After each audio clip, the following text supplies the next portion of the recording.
What does she have to fear if she's telling the truth? Time again, she accuses him of doing something, which then when you hear the full context is an absolute nothing. Has gotten its hands on that video. And you can hear Blake Lively and Justin Baldoni interacting as themselves, knowing that this is all on video and that this is going to be used to create this dance scene. And no such moment is shown. What does she have to fear if she's telling the truth? Blake Lively just completely lost it in a court. Y'all, Megyn Kelly is on a relentless mission to expose every twisted lie Blake has ever spun, and the courtroom drama is more explosive than ever. Time and time again, she accuses him of doing something, which then when you hear the full context is an absolute nothing burger. Kelly has gone all in, digging up damning evidence that leaves no room for doubt, from text messages to jaw-dropping receipts.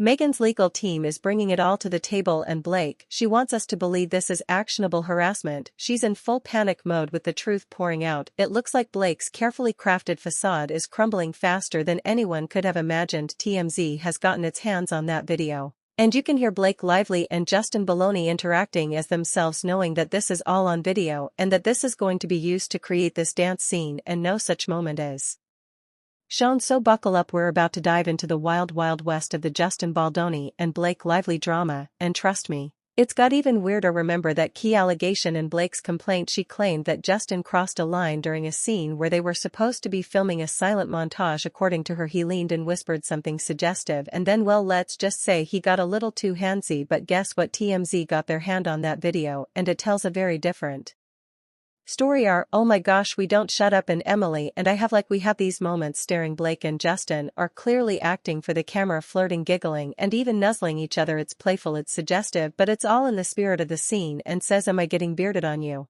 Well, it's not that, it's my body makeup, right? And then says, smells good, and she says it's my body makeup. That's her big moment. You heard her right. This is no longer just a case of one person's word against another. We're talking hard evidence, receipts, and every single detail being laid out for the world to see. And right now Megyn's making it crystal clear Blake Lively is not going to just waltz out of this one unscathed. Megyn didn't mince her words when she called Blake out for the on-camera moment, but instead of addressing the full context, she's acting like it's some massive violation of her boundaries, because you can't help but wonder, was Blake twisting the truth all along? If she's not being truthful here, what else is she? Exaggerated or outright fabricated? The whole thing feels more like an orchestrated smear campaign than a legitimate accusation. This isn't the first time Blake's narrative has been challenged. Remember when she accused Justin's producing partner of showing her pornography? Well, that pornography turned out to be a beautiful artistic photo of the partner and his wife with their newborn baby after a home birth. It's a touching, intimate moment, completely devoid of NES content.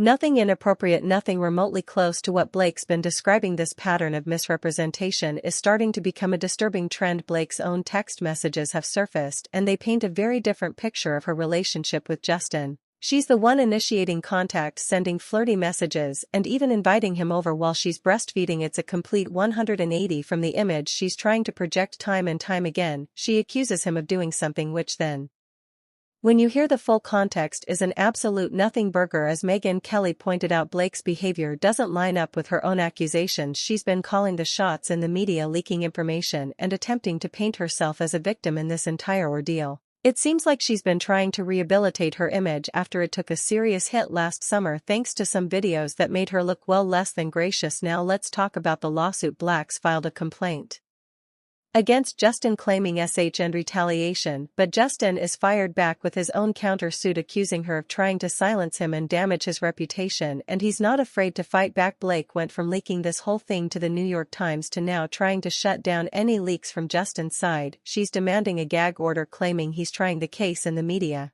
But let's be honest, she's not the innocent bystander here. If anything, it looks like she's been working overtime too control the narrative, and now she wants the power to silence anyone who threatens to expose the truth. The only reason this whole thing got started before she filed the lawsuit, she just went to the California Human Rights Office, is because she clearly cooperated with the New York Times to leak the whole thing. Megyn's not having it. She's not backing down, and neither is Justin's team. As she puts it, if Blake's telling the truth, then what does she have to fear? Why try to suppress the evidence if everything she's saying is above board? It's simple. If she has nothing to hide, she should let everything come out. But instead Blake's trying to muzzle anyone who might shed light on what really happened behind the scenes. Now here's where things get even juicier. Blake and Justin were noticeably distant during the It Ends With Us press tour. No joint interviews, no red carpet pictures together at the premiere, just a whole lot of speculation about a fallout between the two. And while the film exceeded box office expectations upon its release in August, the behind-the-scenes drama completely overshadowed its success, and now the legal battle is officially on. A New York federal judge, LSJ Lyman, has set a trial date for March 2026. But even before stepping into the courtroom, things are already heating up. Blake's legal team is accusing Justin's lawyers of trying to sway potential jurors by setting up a website that selectively releases documents and private communications between the two stars. That's right, he's allegedly dropping snippets of their interactions, proving that Blake wasn't as innocent in this dynamic as she claims to be. Lively's lawyer stated the endless stream of defamatory and extrajudicial media statements must end. Brian Fredman, who is representing Balden, said in a statement in response that they would respect the court, but added, "All we want is for people to see the actual text messages that directly contradict her allegations, video footage that clearly shows there was no sh and all the other powerful evidence that directly contradicts any false allegations." Lively has asked for an order for a deposition for a crisis management specialist she claims was behind much of the alleged social media manipulation surrounding the film that turned public sentiment against her. Why should Justin be able to release snippets to the media without the full context? That's what she said, that's what she did, she alleged. She alleges that she's a Me Too victim there. This whole thing is a mess.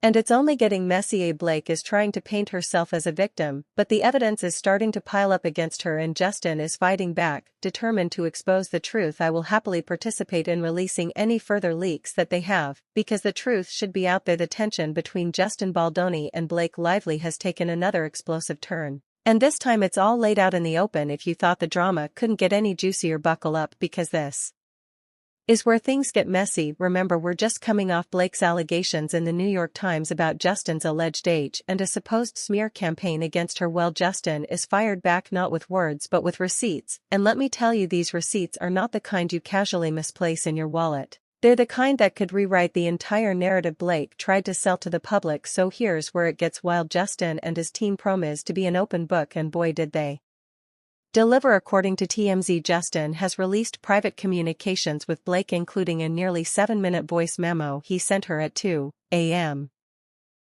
while working on their film. "Hopefully it's not been the experience with me. There's nothing more exciting to me like that I get to work with Blake Lively and have her, all of her. That's what I want." Yes. 7 minutes. We'll get to that awkwardly long message in a second, but let's rewind and unpack why Justin felt compelled to go this far. The spark that ignited this feud: Blake allegedly wanted control over the film, and not in the collaborative let's work together way. No, she allegedly tried to seize control, rewriting scenes, taking over the creative direction, and sidelining Justin in the process. What in fact happened was Justin didn't. Blake was interested in wresting control of this movie away from Justin, who was the director and the producer. She was just an actress. Now, if you know anything about Hollywood, that's not typical behavior for a co-star, director, maybe writer, sure, but Blake wasn't wearing either of those hats. Instead, she's accused of using her fame and, let's be honest, the weight of her husband Ryan Reynolds' celebrity to strong-arm Justin into submission. This brings us to Justin's side of the story. He claims Blake's